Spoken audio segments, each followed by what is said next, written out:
Magandang umaga mga boss. Meron tayo ditong ending game puzzle. Ito ay the best ending game puzzle in Dama World. Okay, bakit ko nasabi?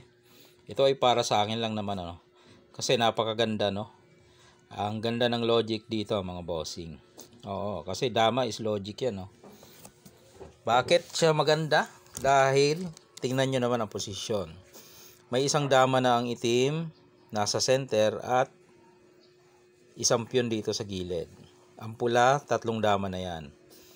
Okay. Sa unang tingin, maiisip mo talaga na ito ay tabla. Okay, bakit? Siyempre, kung maipakain itong piyon, ay magbalik-balik sa gitna ang itim, ay tabla na. Di ba? Kaya dito maganda kasi makikita mo ang mga pamamaraan kung paano talunin ang itim. Paliwanag muna natin ang rules. Unang sulong ang pula, talo itong itim. May isang piyon dito, saan ba ang direksyon ito? Dito nalilito Akala ng iba papaganon. Hindi po. Ito ay pababa. Iyan. Diyan yan dadama. Kung umabot siya dyan. Okay. Pisa natin. Kapag mali ang sulong mo dito, ang key move mo, automatic tabla ito. Halimbawa sumulong ka riyan. Dahil itong piyon ay pababa, ipapakain niya lang, tabla na yan mga bossing. Okay? Dapat talunin, hindi makatabla. Saan ka susulong? Dito?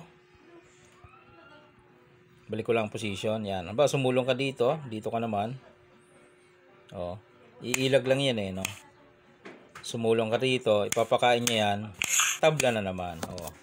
So dito, ititira natin, isusulong natin ang tamang key move para makuha natin ang tamang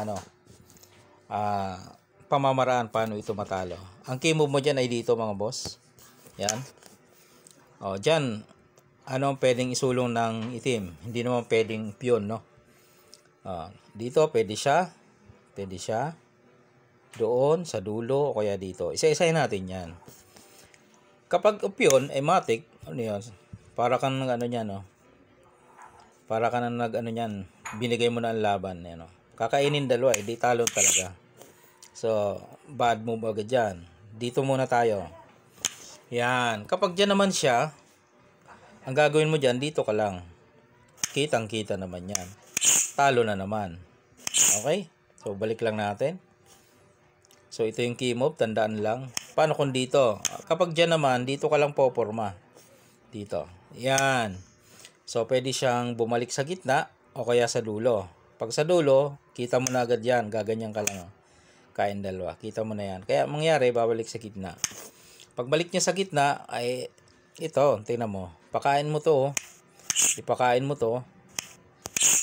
Yan. Talo, mga boss. Diba? Ang ganda ng logic. Okay, balik tayo.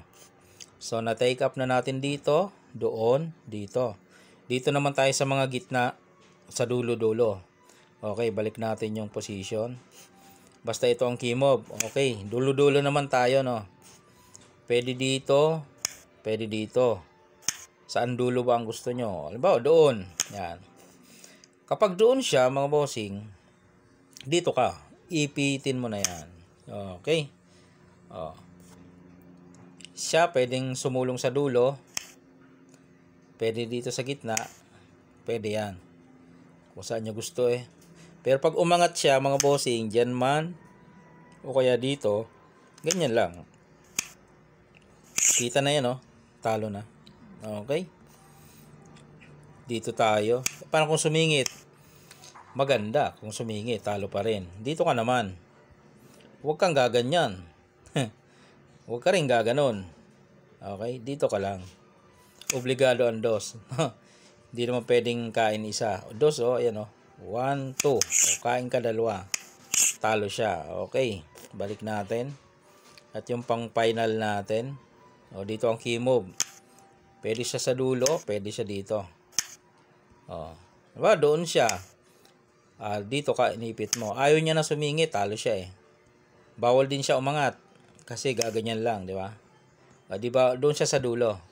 Yan. Pagpunta niya sa dulo, ikot ka lang. Dito siya. Hindi na siya makaangat talaga dyan. Dulo-dulo na lang talaga. O ikot ka. Balik na naman siya sa dulo. Dito ka na. Diyan na, matatapos. Kasi kung dito lang siya, gaganon nga lang eh.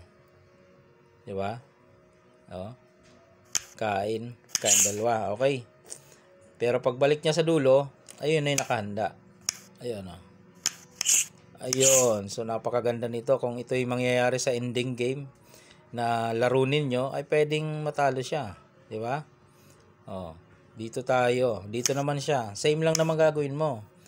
Takpan mo lang ulit. Pagdating niya sa dulo, dito ka lang. Tapos pagbalik niya, position. Timing yan Hindi mo agad sasagad. Sasalak sa niyan, timing. Para pagbalik doon, saka ka bababa. Kasi babalik pa yan doon eh. Para eksakto, yun. Di ba? Kasi kung di ba? Pumunta siya dito. Kung isasagad mo agad, sala ka sa timing. Kasi pag punta mo roon, saka ka pupunta dito, babalik na siya doon. Di sala na sa timing, no? Di ba? Kaya binibitin niya ng isang moves. Pag punta roon, bibitinin mo muna ng konti. Yan, para babalik siya doon. Saka ka bababa. Yun. Pagbalik niya doon, di ayos. Ayan meron ka ng formation.